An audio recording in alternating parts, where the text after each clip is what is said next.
pelajaran kita setiap hari Selasa berkaitan dengan ibadah. Sholat itu ibadah. Syarat sah sholat harus berwudu dulu. Ya. Kenapa kita harus berwudu? Nah, berwudu ini tidak hanya langsung seperti mungkin kita biasa. Ada orang yang berwudu itu benar, tapi sedikit banyak kekeliruan.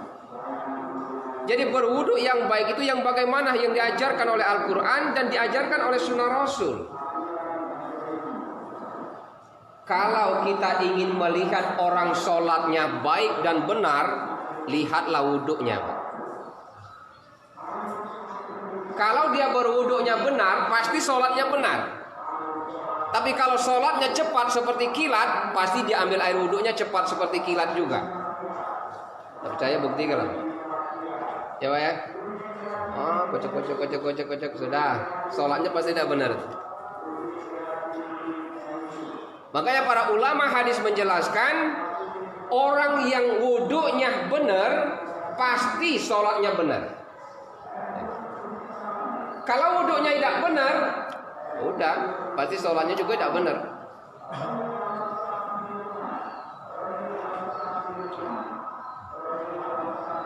Ada 4 pokok atau ada 4 syarat yang tidak boleh kita tinggalkan di dalam berwudu. Yang lainnya sunnah. Kalau kita melihat Quran surah kelima Al-Maidah ayat ke-6, Allah jelaskan di sini, Bismillahirrahmanirrahim. Ya ayyuhallazina amanu iza kuntum ila sholat. Wahai orang-orang yang beriman, apabila kamu hendak melaksanakan sholat. Nah, ini ayat ini diawali dengan kalimat ya ayyuhallazina amanu. Ya ayyuhallazina amanu iza kuntum ila sholat. Hai orang-orang yang beriman, apabila kamu hendak menunaikan sholat. Nah, ini kata Allah nih. Ayat ini yang dipanggil hanya orang yang beriman. Ayat ini tidak diawali dengan kalimat ya ayyuhan nas, ya kan? Wahai seluruh manusia, tidak. Tapi ayat ini dipanggil ya ayyuhallazina amanu, orang-orang yang beriman. Nah, kenapa ini? Bukan dipanggil atau ya ayyuhallazina aslamu, hai orang-orang Islam. Tidak dipanggil oleh Allah.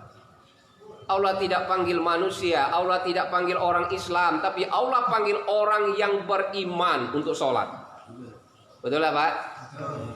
Kenapa dipanggil orang beriman kira-kira? Ada yang bisa jawab? Kenapa Allah panggil orang yang sholat itu orang yang beriman? Karena selalu mendekatkan diri kepada Allah. Karena selalu mendekatkan diri kepada Allah. Karena selalu mendekatkan diri kepada Allah. Yang lain? Kenapa Allah panggil orang yang sholat itu harus orang yang beriman? Kenapa? Taat? Taat dengan Allah. Yang lain? Orang yang yakin. Yakin apa? Yakin akan adanya Allah. Tidak akan menemui Tuhannya. Menemui Tuhan? Di mana menemui Tuhan? Karena adanya Tuhan.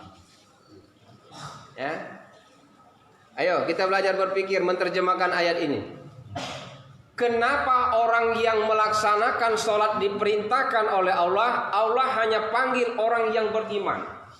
Sama seperti perintah puasa. Ya ayyuhallazina amanu kutiba alaikumusiyam. Hai orang-orang yang beriman, diwajibkan puasa. Nah, itu orang beriman juga. Nah, yang ini, sholat ini diperintahkan untuk orang yang beriman. Jelas kalimatnya. Ya ayyuhallazina amanu iza kuntum ila sholat.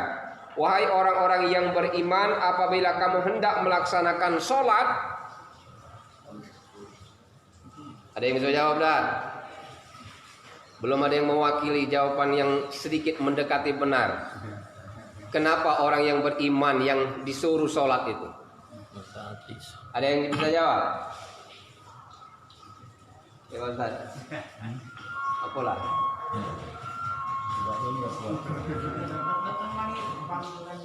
Kenapa?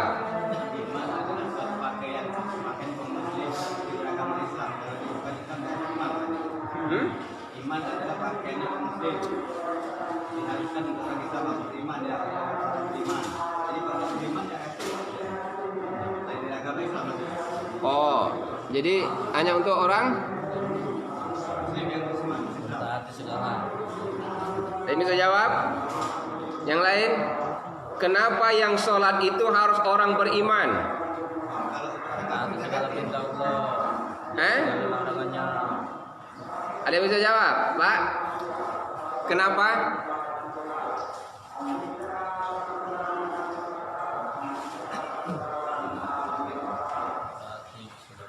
Ada yang bisa jawab?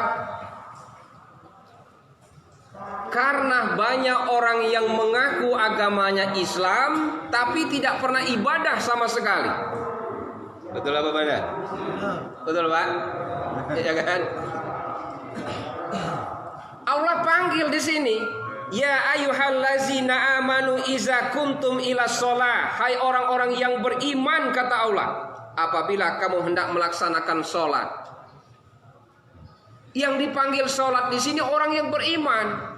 Allah tidak panggil ya ayyuhallazina aslamu, hai orang-orang Islam, tidak. Ya Pak ya. Tidak dipanggil orang Islam untuk sholat. Yang dipanggil itu orang yang beriman. Kita mau udah termasuk orang beriman. Mau apa tidak? Mau Pak?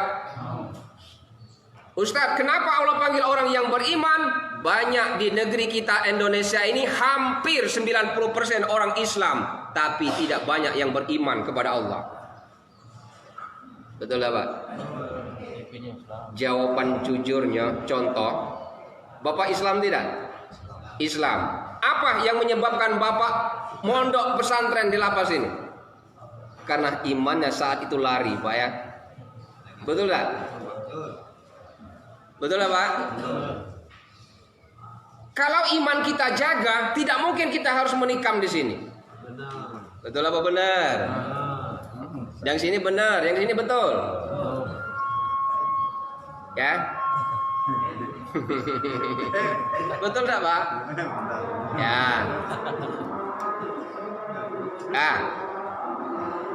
Jadi Allah panggil kita untuk melaksanakan sholat hanya bagi orang-orang yang beriman. Kenapa Ustadz Allah panggil orang yang beriman? Banyak orang yang beragama Islam tapi KTP-nya saja yang Islam. Sholat tidak pernah, puasa jauh, zakat tambah jauh, haji tambah jauh. Agamanya Islam. Betul lah? Tapi tidak beriman kepada Allah. Beriman kepada Allah itu menurut Imam Al-Ghazali diucapkan dengan lisan, diyakini dengan hati, diamalkan dalam perbuatan sehari-hari. Itu namanya beriman. Betul Pak ya? Pak Ustadz, saya kan orang Islam. Kemudian kalau tidak beriman masuk surga tidak? Nah, ini pertanyaannya kira-kira Pak. Orang Islam yang tidak beriman, tidak pernah ibadah, tapi dia meyakini dia beragama Islam dan meyakini Allah Tuhannya, Muhammad Rasulnya. Kira-kira masuk surga tidak? Masuk surga. Masuk surga. Apa alasannya Pak? Karena dia yakin beragama Islam. Yakin? Ada Tuhan, ada agama Islam dia. Yakin dia masuk surga? Yakin. Yang sebelah sini? Proses dulu. Diprosesnya di mana? Direndam dulu Pak. Direndam di mana? Rako dulu. Ya rako dulu. So dulu. Itu yang berat. Ya. Ya aku beriman dia pasti surga, tapi proses dulu kan. Masuk setor jangan dulu. Jadi kulit baru habis lagi, ganti lagi terus. Ya. Ayo. Kira-kira orang yang statusnya beragama Islam tapi tidak melaksanakan ibadah kepada Allah masuk surga tidak nanti? Tidak. Masuk tidak? Tidak. Masuk? Tidak. Apa alasannya Mas? Karena semua itu agama Islam itu betul proses Pak, tapi seluruh agama Islam itu masuk surga Pak. Cuman dia itu tadi kata Mbak Jenggo tadi proses. Ya. Islam dan kritik. Menurut Bapak? Mungkin bisa Pak, kalau itu ibarat prosesnya ibaratnya dilakukan ibaratnya berkewajiban mendapat dari itu.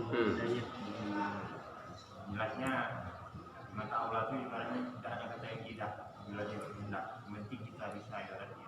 Ya. Orang yang beragama Islam, walaupun dia tidak pernah beribadah atau lalai di dalam melaksanakan ibadah, bukan menjadi orang yang patuh dan taat, tapi dia meyakini Allah Tuhannya. Dia meyakini Muhammad Rasulullah sebagai utusan yang paling akhir Nabi. Ya Pak ya. Tapi nilai keimanan di dalam hatinya masih terjaga. Tetap dia mendapatkan syafaat ilah yaumal kiamah nanti oleh Nabi. Masalah surga dengan tidak itu urusan Allah nanti Pak. Urusan Allah. Tapi dia tetap akan mendapat syafaat dan pertolongan Nabi ketika di akhir zaman di hari kiamat nanti. Itulah kelebihan Islam. Orang yang meyakini Tuhan itu Allah, bisa kita uji. Bapak pergi ke pasal 16. Pak ya. Kalau keluar dari sini, pergi ke pasar 16, tanya siapa preman yang paling tengik di pasar 16 ini. Begitu ketemu dengan preman, tidak usah dulu kenalan, langsung panggil, kafir, sini kau. Marah tak dikira-kira Pak? Nuja. Nuja tak kira-kira? Iya. Nah itulah kelebihan kita orang Islam Pak. Kalau dia meyakini Tuhan itu adalah Tuhannya dan Nabi itu Nabinya, walaupun dia tidak termasuk orang yang taat, ketika agamanya dihina, ketika Al-Quran dihina, ketika Tuhannya dihina, pasti dia marah. Itu namanya iman. Di depan Bapak ada orang yang menginjak-injak Al-Quran, kira-kira marah tak? Marah. Ya kan? Nah itulah kelebihan iman. Makanya Rasul telah menjamin siapapun yang menjadi pengikutku umat di akhir zaman, dia beragama Islam dan meyakini Tuhan itu Allah dan meyakini Muhammad itu utusan Allah, tetap mendapatkan syafaat ila yaumal kiamah nanti. Amin. Tapi harus mampir dulu, diproses dulu, ya kan Pak ya? Anggaplah showroom mobil baru dan mobil bekas. Kalau naruh mobil bekas yang buruk karatan di situ lambat lakunya Pak. Jadi manusia yang karatan yang buruk harus mampir dulu di bengkel, diservis dulu nanti Pak. Didempul dulu, dilas dulu, diketok dulu, lah bagus, baru masuk ke surga. Ya Pak ya. Nah, kira-kira gambarannya seperti itu. Nah, berwudu syarat sah kita melaksanakan ibadah, salah satunya sholat. Orang yang wudunya tidak benar, pasti sholatnya tidak benar. Percayalah itu Pak. Kalau dia ambil air wudu, cipluk sebentar, ngakumur-kumur dikit, cuci rai dikit-dikit, tangan dikit-dikit, pasti sholatnya cak kilat. Ya kan? Ya Bu duluan. Pasti sholatnya seperti kilat. Duluan Ustaz.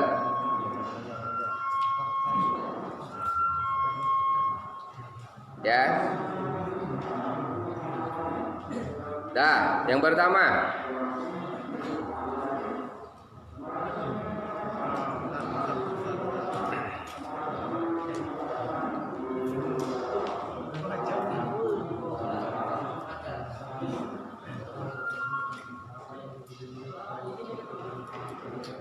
Siap?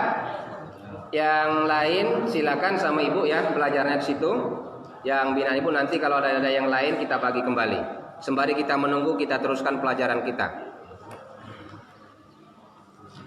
Ada 4 pokok yang tidak harus kita tinggalkan di dalam berwudu.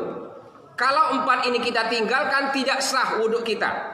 Kita melihat ayat ke-6, surat ke-5, ayat ke-6 dari surat Al-Maidah ini. Ya ayyuhallazina amanu iza kuntum ila sholat. Hai orang-orang yang beriman, apabila kamu hendak melaksanakan sholat, pertama, falsilu wujuhakum, maka basuhlah wajahmu. Ini yang pertama.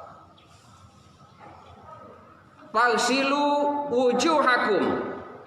Basuhlah wajahmu. Membasuh wajah di dalam mengambil air wudhu itu, air itu ditadah di tangan. Ditadah di tangan. Kemudian usapkan ke muka. Ini namanya membasuh wajah. Membasuh muka, anggaplah ini keran air. Kau pegang. Ini ambil air, ya, dibasuh ke muka. Ambil sini. Yang punya jenggot, puter jenggotnya.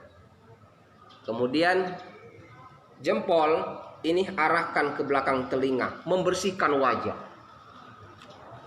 Bisa dipahami? Jadi fagsilu wujuhakum. Ini yang pertama, yang wajib kita harus ambil air wudhu. Syaratnya membasuh wajah. Air sifatnya kalau kita ingin ambil air wudhu, pertama harus air yang pakai kerang. Tahu keran? Pakai keran itu ya. Yang kedua pakai gayung. Yang ketiga air sungai yang mengalir atau air yang mengalir. 3 air ini dulu yang harus kita pahami, Pak. Kemarin sudah kita bahas air selapan dan sebagainya, itu sudah kita bahas. Ya. Air yang suci dan mensucikan, salah satu sifatnya air keran. Kalau di masjid kan pakai keran ke keran. Ambil air pakai gayung. Kemudian air sungai yang mengalir. Kalau air pasang surut, ini bukan mengalir. Turun, naik. Ya Pak ya. Air yang bersih dan mensucikan terkategori adalah air yang mengalir. Nah, itu. Fagsilu wujuhakum. Jadi syarat pertama yang harus kita lakukan di dalam berwudu, membasuh muka. Ambil air, sapukan usapkan di wajah. Kayak yang punya jenggot, bersihkan sapukan jenggotnya. Yang tidak punya jenggot jangan dipaksa harus punya jenggot. Memang jenggot itu adalah sunnah Nabi. Tapi sunnah di sini ya bagi yang punya jenggot merawat jenggot. Bukan memaksakan tidak punya jenggot harus tumbuh. Ya Pak ya? Ya medak galak tumbuh, nak mana nak maksanya? Nak ditanam. Jenggot itu sunnah Rasul. Ketika kita dikaruniai oleh Allah tumbuh jenggot, sunnah yang diajarkan oleh Nabi itu memelihara dan merawat jenggot. Yang dimaksud sunnah itu merawat dan memelihara, bukan memaksa harus menumbuhkan. Beli obat, timun, kosok-kosok supaya cepat tumbuh. Ya Pak ya. Beli arang, urek-urekan supaya cepat tumbuh. Itu bukan sunnah Rasul. Betul lah Mas? Bersyukurlah bagi yang Allah karuniai tumbuh jenggotnya Pak. Mudah-mudahan termasuk mengikuti sunnah Rasul. Jangan kecil hati yang tidak punya jenggot lalu kecewa. Tidak. Pak ya. Fagsilu wujuhakum. Pertama membasuh wajah. Kalau yang lain sunnah Pak. Kumur-kumur, cuci tangan, bersihkan bersihkan hidung, air di telinga, itu hukumnya sunnah di dalam berwudu. Ya, sunnah di dalam berwudu. Tapi yang 4 ini yang tidak bisa ditinggalkan. Ya ayyuhallazina amanu iza kuntum ila sholat. Hai orang-orang yang beriman, kata Allah, kalau kalian ingin melaksanakan sholat, pertama fagsilu wujuhakum, basuh wajahmu. Basuh wajah. Apa ya? Setelah selesai membasuh wajah, apa kalimat selanjutnya? Wa aydiyakum ilal marafiq. Wa aydiyakum ilal marafiq. Kita lihat. Dan tanganmu sampai ke siku. Basuh tangan sampai ke siku. Mana tangan? Yang mana tangan? Coba jelaskan. Tangan itu yang mana? Batas mana? Yang mana tangan? Dari mana? Dari ujung kuku apa sampai ke kelek? Kuku sampai siku. Sampai ke siku. Itu tangan. Kalau ini apa namanya berarti? Bahu. Di atas bahu pundak. Di bawah pundak kelek. Ya. Basuhlah tanganmu sampai ilal marofik. Ya, sampai ke siku. Artinya kita mengambil air wudhu itu membasuh tangan sampai ke siku. Ilah di situ menunjukkan sampai kepada tujuan akhir. Perjalanan dari Palembang ilah Kayu Agung. Artinya dari Palembang ke Kayu Agung. Atau perjalanan dari Kayu Agung ilah Palembang. Ilah di situ artinya tujuan. Wa aidiyakum ilal marofik. Basuh tangan sampai ke siku. Marofik situ sampai ke siku. Kalau orang mengambil air wudhu di keran misalnya Pak, dari siku ke tangan, ini salah apa benar? Salah apa benar? Coba praktekkan. Kau ambil yang benar. Kau ambil wudhunya dari mana? Dari sini. Dari tangan sampai ke siku. Itu yang benar mengambil air wudhu. Pasti banyak yang keliru selama ini. Dari siku turun ke tangan. Jadi yang selama ini keliru dibenari. Basuhlah tanganmu ilal marofik. Dari tangan sampai ke siku. Ini yang kedua, yang tidak bisa kita tinggalkan di dalam berwudu. Kita teruskan kalimat ayat ini. Wamsahu biru'usikum wa arjulakum ilal ka'bain. Dan sapulah kepalamu, atau dalam kurung dibasuh, sapulah kepalamu ya, dan kedua kakimu. Yang ketiga, basuhlah kepalamu. Artinya kepala. Ayat ini memerintahkan wamsahu biru'usikum. Kalimat di depan ada kalimat wamsahu biru'usikum, huruf bah di depannya, penegasan. Dia menjelaskan sapulah kepalamu. Kepala itu artinya kita kadang-kadang keliru, yang disapu rambut. Dibasahi kalau rambut. Pak ya. Di dalam sunnah menyapu kepala ini minimal sampai ke ubun-ubun. Dibasahi sampai ke ubun-ubun. Bukan basuhlah rambutmu. Paham ini? Basuhlah kepalamu. Kenapa ayat ini menjelaskan kepala? Karena ada orang yang tidak punya rambut. Kalau membasuh rambut, yang botak protes, Pak. Yang botak protes. Betul tak? Basuh kepalamu. Ya, basuh kepalamu. Minimal sampai ke ubun-ubun 3 kali. Bagi dia seorang wanita juga seperti itu, di tempat yang tertutup. Bagi tempat seorang wanita yang mengambil air wudhu juga sama, basuh sampai ke kepala, tengah-tengah ubun-ubun.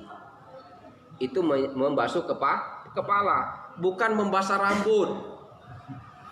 Kita banyak nyingok wong ngambil wudhu, Pak. Kalau kita sudah tahu pemahaman ini, kalau suatu saat kita silaturahmi di masjid manapun, melihat saudara kita yang mengambil air wudhu, membasahi atau membasuh rambut sampai ke belakang, itu salah. Pernah kan kita jengok ngambil wudhu nak mandi, basuh kepala, bukan basuh rambut. Kenapa ayat ini menjelaskan wamsahu biru'usikum? Basuh kepalamu, bukan membasuh rambut. Kalau ada yang menerjemahkan membasuh rambut, itu keliru. Ada di antara kita yang tidak punya rambut. Ya. Nah, itu yang ketiga. Yang keempat, yang tidak bisa kita tinggalkan, wa arjulakum ilal ka'bain. dan basuh kedua kakimu sampai kepada kedua mata kakimu. Nah ini mana dia? Basuh kakimu sampai kedua mata kakimu. Yang mana kaki? Nang, tegak nang. Tegak. Yang mana basuh? Basuh kaki sampai ke mata kaki. Ya Pak ya? Ayat ini menjelaskan 4 syarat wajib wudhu yang tidak boleh kita tinggalkan. Selebih dari ayat yang diajarkan oleh surah kelima ayat 6 ini, yang lainnya sunnah yang diajarkan oleh Rasulullah Muhammad SAW. Tapi 4 ini tidak bisa kita tinggalkan. Membasuh wajah, apalagi? Membasuh tangan, yang ketiga membasuh kepala, yang keempat membasuh kaki sampai ke mata kaki. 4 ini tidak boleh kita tinggalkan. Kalau 4 ini kita tinggalkan, wudhu kita tidak sah. Wudhu kita tidak sah. Pak Ustadz, kenapa kita beribadah sholat itu harus dimulai dari wudhu? Nah ini ada yang bisa jawab dah. Kenapa kita harus wudhu? Ayo, Pak. Membersihkan diri. Dari apa? Coba ada yang bisa niat mengambil air wudhu? Tolong dilapaskan. Apa artinya? Saya berniat ambil air wudhu, menghilangkan hadas kecil, fardu karena Allah. Hadas kecil kemarin kita sudah belajar Pak ya. Mudah semutan kaki nih. Ya. Kenapa kita harus berwudu? Di samping wudu itu adalah syarat sebuah sah di dalam melaksanakan ibadah. Tujuan berwudu membersihkan kita dari hadas kecil, membersihkan diri kita. Ya. Makanya di dalam Islam berwudu itu dinamakan toharo itu artinya mensucikan. Ada kalimat an-nazafatu minal iman. Kebersihan sebagian daripada iman. Dia menggunakan kalimat an-nazafatu di situ nafazah. Itu artinya bersih. Toharo juga bersih. Nah ini bedanya. Kalau dia menggunakan seperti an-nazafatu minal iman, kebersihan sebagian daripada iman, itu bersih luarnya saja, Pak. Makanya di dalam ilmu fikih mengambil air wudhu bagian daripada toharo. Kalau toharo itu suci dan membersihkan. Nah, ini bedanya Pak. Ya Pak ya. Makanya dinamakan anjing. Tahu anjing? Babi. Tahu babi? Kita mandi